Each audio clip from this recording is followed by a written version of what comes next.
Hello बच्चों, आइए प्रश्न को देखते हैं। वक्र y बराबर में x की घात 3 माइनस में 3x की घात 2 माइनस में 9x प्लस 5 की स्पर्श रेखा x अक्ष के समांतर है।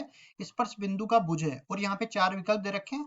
चारों विकल्पों में जो सही विकल्प होने वाला है उसका चयन करना है। प्रश्न को हल करने से पहले इसकी मुख्य अवधारणा के बारे में चर्चा कर लेते हैं।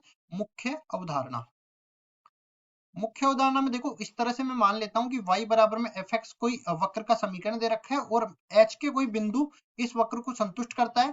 तो अब देखो, इसका मैं अवकलन कर लेता हूं, dy बटा dx निकालता हूं और यहाँ पे अगर मैं बिंदु h के रख देता हूं तो ये अपने पास इस बिंदु पर स्पर्श रेखा का ढाल मिल जाएगा। स्पर्श रेखा का ये ढाल मिल जाएगा। उसके बाद देखो, स्पर्श रेखा का ढाल ही तो हमें निकालना है और x अक्ष के समांतर रेखा का ढाल, x अक्ष के समांतर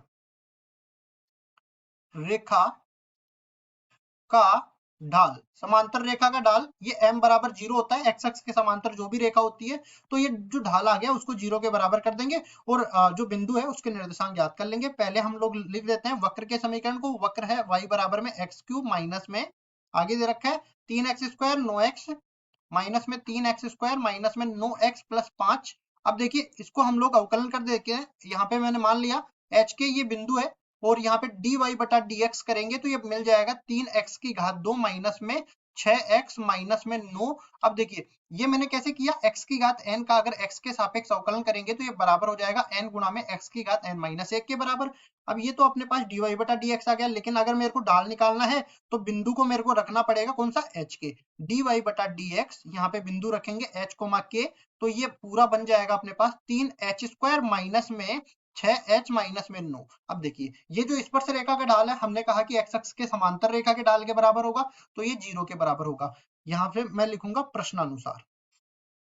प्रश्नानुसार ऐसा बोला गया है, मतलब कुल मिला के अपने पास समीकरण बन गई 3h स्क्वायर माइनस में 6h माइनस 9 बराबर में 0। तीनों बेनिस्ट आगे और दूसरी तरफ चला जाएगा, मतलब हट जाएगा, तो ये बनेगा h स्क्वायर माइनस में 2h माइनस 3 बराबर में 0। ये एक द्विघात समीकरण बन गया जिसका हम लोग आगे हल करेंगे गुणनखंड विधि से। तो देखो, 2h के ऐसे टुकड़े करेंगे, जोड़ और गुणा करने पर तो 2 के बराबर आ जाए और जोड़ और बाकी करने पर 2 के बराबर आ जाए और गुणा करने पर 3 के बराबर आ जाए। तो देखिए, इसको आगे हल करेंगे तो h स्क्वायर माइनस में 3h प्लस h लिख सकते हैं इसको, और माइनस 3 बराबर में 0। देखो, माइनस 3h और h को जोड़ेंगे तो माइनस 2h बन गया और माइनस 3h और h को गुणा करेंगे तो ये h स्क्वायर और माइनस 3 के गुणन के बराबर आ गया। तो अब देखिए, पहले दो पदों में से h उबेनिश लिया, h माइनस 3 बच गया।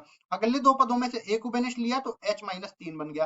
कुल मिला के ये 0 के बराबर हो गया। अब देखो, h माइनस 3 हम लोग उबेनिश लेंगे तो यहाँ से h बच गया, यहाँ से प्लस 1 बच गया, इसको बराबर 0 कर देंगे। अब देखो, एक एक को अलग अलग 0 कर देंगे तो h माइनस 3 बराबर 0 हो जाएगा और h प्लस 1 बराबर 0 हो जाएगा। तो यहाँ से h का मान 3 मिल गया और यहाँ से h का मान माइनस 1 मिल गया। अब देखो, हमने क्या लिया था, हमने यहाँ पे बिंदु माना था h कोमा k।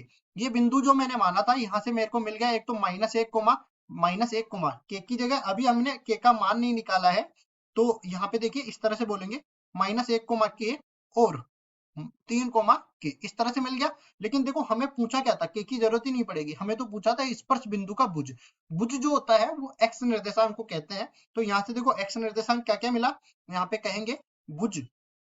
भुज एक तो -1 मिला और दूसरा 3 मिला, तो ये दो भुज अपने पास मिल गए। देख लेते हैं कौन से विकल्प में दे रखा है, -1 और 3 डी विकल्प में। तो डी विकल्प बिल्कुल सही उत्तर हो जाएगा। आशा करता हूँ ये सवाल आपको समझ में आया होगा। धन्यवाद।